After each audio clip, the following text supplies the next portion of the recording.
Okay, then നമുക്ക് next question നോക്കാം. Question number 13.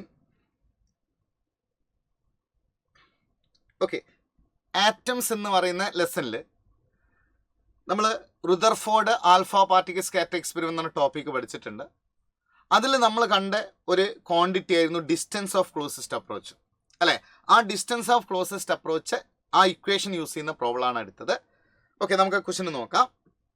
If an alpha particle with energy 7.7 mega electron volt is bombarded on a thin gold foil, the closest distance from the nucleus it can reach is.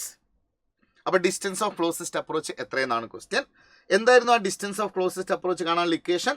R0 equal to 1/4πε0 into 2ZE square by kinetic energy of alpha particle, അല്ലേ? നമ്മളത് 12 mv square.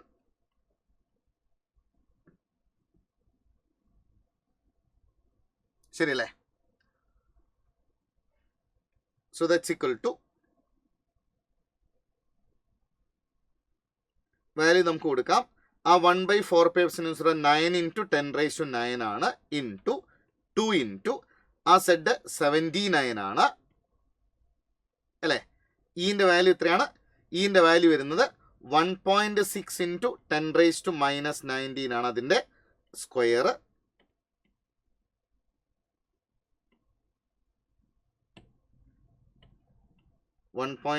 Into 10⁻⁻19 അതിൻ്റെ square, അല്ലേ? Divided by ഈ energy 7.7 mega electron volt ആണ്. അപ്പോൾ 7.7 into 1.6 into 10⁻⁻13, അല്ലേ? അത്രയും joule വരും. ഓക്കെ, ഇത് സിംപ്ലിഫൈ ചെയ്താൽ കിട്ടുന്ന വാല്യൂ ആണ് നമ്മളെ ഡിസ്റ്റൻസ് ഓഫ് ക്ലോസസ്റ്റ് അപ്രോച്ച്. അത് ചെയ്താൽ 2.95 ഇൻറ്റു 10⁻⁻14 എന്നാണ് നമുക്ക് ആൻസർ വരിക.